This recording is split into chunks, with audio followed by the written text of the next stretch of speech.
It has been a long road to get here, but the final week of the YouTuber League season has finally come and gone, and that means it is time for one last weekly recap before the playoffs begins.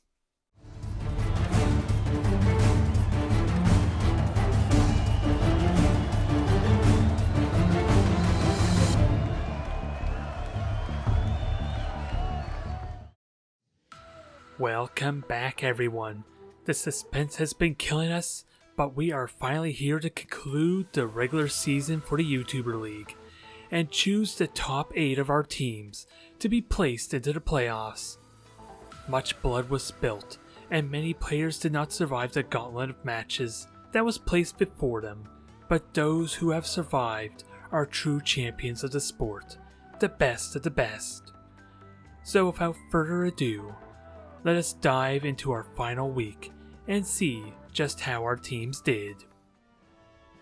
Starting off our week, for perhaps the final time, we have Omega Eta Alpha going up against the Mini Sons of Anarchy, and both teams are itching to slug it out, as this match may very well decide which of our two teams will make it into the playoffs. Despite the heavy downpour for the start of the match, the Undead are able to follow through on their offensive drive without skipping a beat. But the Sons of Anarchy were the first to score casualties on the field, which opened up a window to put some early pressure on Frank the Tank, as Omega Eta struggled to get a cage formed up. With the elusive dodges to evade his pursuers, Frank is able to circle around behind the Dwarven lines. But with the cage yet to be formed, Bobby sneaks out of reach of Silas's grip to knock the ghoul down to the ground. What transpired next was the classic spectacle of brawling for control of the ball, as repeatedly both teams dared to brave the no man's land of trying to pick it up, surrounded by players and in the rain. Unsurprisingly, the attempts failed as the brawl dragged on for the majority of the drive, and when Bobby, the one dwarf player who was finally able to retrieve it, he was immediately knocked back down for his terrible wrongdoing. Only once the ball was finally clear is Lamar finally able to secure it for Omega Alpha, stalling out the clock with no dwarven intrusions to get the Undead on the board just as the first half comes to a close. Both teams are still 11 players strong and ready to throw fists at each other once again for the next kickoff, but with it being the Sons of Anarchy's offensive drive, the pressure is still on them if they hope to secure their spot in the playoffs. This prompts the Dwarves to play very aggressively as they aim to rapidly move the ball up, despite their lack of finesse at handling it, which ultimately led to a failed pass, leaving a window wide open for the Undead team to rush into the backlines. The strategy was simple for the Undead: stall out the clock and victory was theirs. For each passing minute that went by, the Sons of Anarchy grew more desperate in their plays, and as the match neared its final moments of the game, Juice was finally able to secure the ball once again, to finally reach the line of scrimmage. Once more, the Dwarves' formation was vulnerable to a blitz, as Booger manages to get a successful sack on the ball. And try as they might, the Dwarves were unable to reclaim it for the waiting Jacks in the back line, ending off our match as Omega Eta Alpha claimed victory over the Dwarves at 1-0. Quickly going over our next two matches, we have the Godlike Puns going up against the Venomous Snakes, and the Bouncing Warriors versus Electro Flesh, where the Norse team completely steamrolled over their Dark Elven adversary 3-0, while the match between Kislev and the Necromantic was a completely underwhelming game, with the match ending at a completely scoreless game. The Godlike Puns, however, will be advancing into the playoffs, while the rest of our teams will finally be able to put an end to their disappointing run this season, provided, of course, if they can survive the trip home from their very disgruntled fans.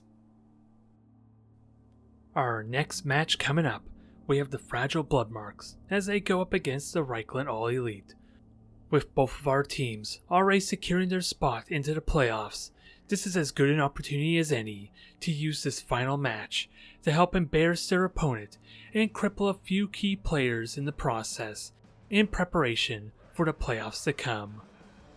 Reichland get the offensive drive to kick off our match, aiming to cripple the Elves just as their namesake suggests.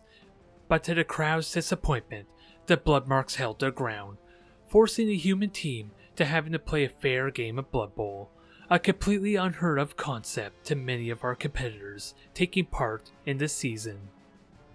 The All Elite attempt to set up their cage with catcher Orange Cassidy carrying the ball, but with John Moxley getting tackled down, the opening allowed for Sploosh to take full advantage as he leaps in for a quick sack of the ball.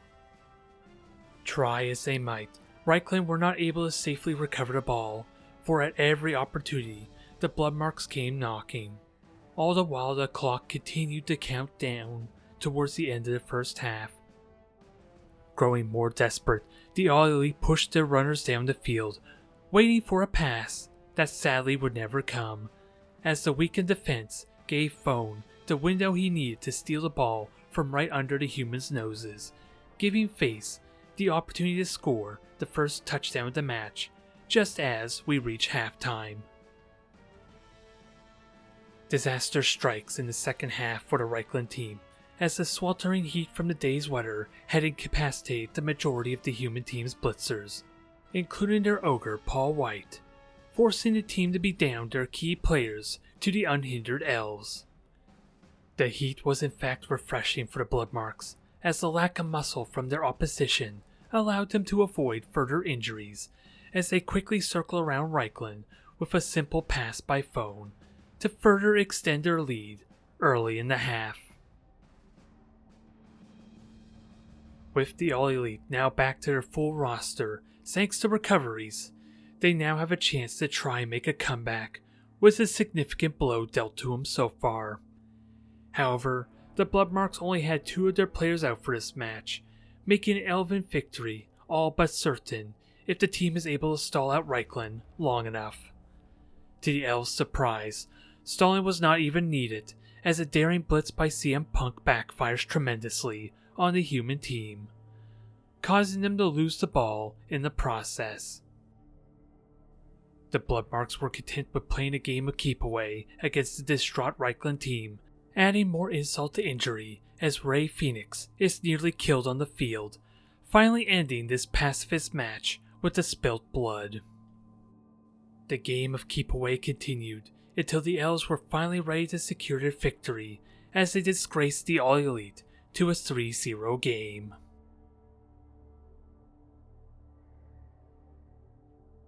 Our next match, featuring the Outworn Ideas versus the Brightwings, was one final hurrah for our 2 teams, as neither of them would be able to make it into the playoffs, but aimed to please the crowd nonetheless in this final match to spill some blood onto the pitch.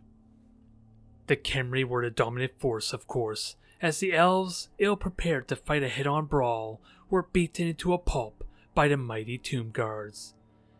The High Elves were at least able to threaten victory, however, as the match ultimately ends at a 2-1 victory for our Khemri team. Moving on to our next match, we have the Large Legends going up against the Jailhouse Rockers, and while the Ogre team is out of the running for the playoffs, they could deny the Skaven that same glory, however, if they're able to pull off a victory here today. Their chances may be possible, as Black Templar was not able to personally coach the team to victory after having consumed a bad batch of Warpstone, which left the team and the assistant coaches to play the match in his stead. With the offensive drive, the Underworld team tried eagerly to thin out the number of Snotlings, hoping to get an early advantage of numbers on their opponent. But the little expendable players were incredibly resilient for the kickoff, refusing to stumble from early blocks thrown at them. The Ogres capitalized on this good fortune, managing to take out the abomination of a goblin that was juvenile as they scored the first casualty from a thrown Snotling. The Large Legends continued to push on their leverage, piling onto anything they could send reeling from their blows. However, Grotti, the star goblin hired for the ogres, overextends his reach, providing an opening for the rockers to strike back and get into the back lines of the brutes. And with only the snotlings able to respond, they are able to rapidly secure the first touchdown of the match. For the next kickoff, a high kick starts to set in motion the means of a thrown goblin touchdown, as Grotti immediately catches the ball. With the ogre line keeping the goblins back, Ymir made the throw that would get them back into the game. That is, if Grotti didn't dive headfirst into the field. With the ball now isolated, the rockers set up their formation and try to further extend their lead. And with the single-minded nature of the ogres once more giving into their habits of taking bets on Ketchup's future, the rats managed to scurry by without any of the big guys noticing, finishing off the first half with a 2-0 lead for our Skaven team. With both teams still 11 players strong, there was still a chance for the ogres to recover from their deficit, but it would require the injuries to continue mounting as the legends piled on the pressure. However, with the goblins holding their ground, much like the snotlings had in the previous half, it was the rockers who went on the offensive, forcing the ogres back in an attempt to keep the ball secured. This left the front line vulnerable, and in turn Grotti was removed from the pitch shortly afterwards. First Degree is the next off the pitch, as the Skaven star heavy hitter is removed from the rest of the game, giving the ogres the momentum they need to push the ball up. Warcrime, however, wouldn't allow for him to get the chance to score, as he dives right into the cage of snotlings to bring down F and sack the ball. The ensuing brawl was a short one, as Inconvenient Truth was brought down by the brazen Skaven thrower, allowing Cow Tipping to hand the ball up to Grave Robbing as they rush out of reach of the ogre team. Little could be done for the large legends, but to leave an impression on the rats as they aimed to cripple everything in their way before Drug Runner ends off the match with a dominating 3-0 victory, securing their place into the playoffs to come. Moving on now to the heavyweights of the week, we have the Cursed Suffering as they face off against How Not to Contain Lizards. The Chaos Dwarves are on the edge of elimination, where a victory here could earn their place in the playoffs to come, but with their opponent being the current number 1 team, saying that they have their work cut out for them is drastically an understatement. However, with the majority of the Lizard team being very capable of dodging their opponent's blows, it meant that most of their skill set is negated by the tackling prowess of the Dwarves. The Sufferers go for a very aggressive formation on the kickoff, content to tie up all the source on the field with the Dwarven blockers, while Dalinar blitzes down the field, challenging all the skinks to take the Bull Centaur on.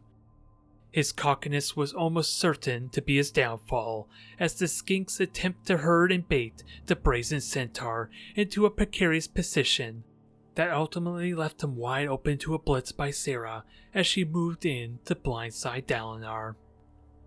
The one chosen by Nuffle for this match, however, was Dalinar himself, as whether it was his arrogant nature protecting him from the pursuing source, or the hand of Nuffle manipulating fate, the Bull Centaur would not fall, taking everything that came his way while dealing it out in return. And with the rest of the team fighting to hold off the rest of the dwarves, it was only Sarah and the dwindling number of skinks who could stop him. Once Jax showed up in the back line of the field, all hope was lost for the Lizards, as Dalinar finally stopped playing with his punching bag skinks to score the first touchdown, as we end off the first half of the match. It was a shocking display so far, with how the Contain Lizards were getting dominated on the field, but even more shocking going into the second half was the fact that all the skinks were already removed from the field, and with the dwarves' master plan finally realized, the second half became a one-sided affair, as Dalinar not only blitzed into the backfield to steal the ball from the Saurus, but he personally came in to mock his opponent, already certain of the victory that awaited him. Try as they might, the Lizards could not refute the claims the Bull Centaur had made, as slowly but surely the team was continuing to get decimated on the pitch. In the end, after this shocking upset of a match that could have easily been foiled in many other circumstances, the Curse Suffering secured this victory against the number 1 team in the league, and all but secured their spot in the playoffs as a result. Last, but certainly not least, we have the Leglickers and the returning coach Caveman going up against Fluffy Green, and with the recent performance of the Amazonians, the head coach is looking to take a little frustration out on our brutish, non-fluffy orcs. It is surely a match to watch, as the orcs start off with the offensive drive, hoping to put some early damage onto the ladies with a little help from Dribblesnot, who is hired with the team's own cash. However, this plan rapidly starts to fall apart, as with a renewed sense of drive that was lacking in their previous matches, the ladies struck back hard onto the orcs, and immediately on the first opportunity dropped their wizard's fireball onto the greenskins, thanks to the additional inducements provided from the earlier acquisition of Dribblesnot. The pitch descended into total chaos, as both sides were forced into a struggle to claim the ball, and with the plethora of guard players the Amazons were bringing to the field, they slowly were winning the battle of attrition, as both Mr. Snout and Mr. Fluffy were quickly removed from the drive. Once Mr. Snizzle joins the injury box, it all began to fall apart for the orcs, with a 3-player deficit placed upon them, and eventually the conclusion was unanimous, as Freyja manages to steal the ball from the orcs and makes her escape towards the end zone. Fluffy Green were able to retaliate by ending the life of one of the newly recruited linewomen. However, the damage was already done, as the ladies secured the first touchdown of the game to sound the end of the first half. Fluffy Green had shockingly gotten the beatdown put on them, but thanks to the recoveries, they were only down to 10 players for the second half. But with the Amazons still able to field their full 11 players onto the pitch, the onslaught was very likely going to continue for the ladies' offensive drive, as they go all out on the line of scrimmage, using a quick snap forward to get the jump on the orcs' back lines. Already the greenskins were crumbling to their opponents, as it seemed like there was nothing they could do to get any leverage against the Amazons' formation. The only thing keeping the orcs in the game was their 2 goblins, Mr. Useless and Mr. Dead, being the only 2 players who were able to break through the line of scrimmage and harass the runners at every opportunity they could, giving the orcs the time they needed to break out of their struggle with the linewomen to confront their screen. But even with the added muscle, there weren't enough orc players left on the field to contest the ladies, ultimately ending off the match at 2-0 for the Leglickers. Sadly, that brings us to the end of the weekly recap, and while the season is now officially over, don't you worry, my friends, for the best is still yet to come, as we have a look at our final top 8 teams, who will battle off against each other one last time, until only one is left standing.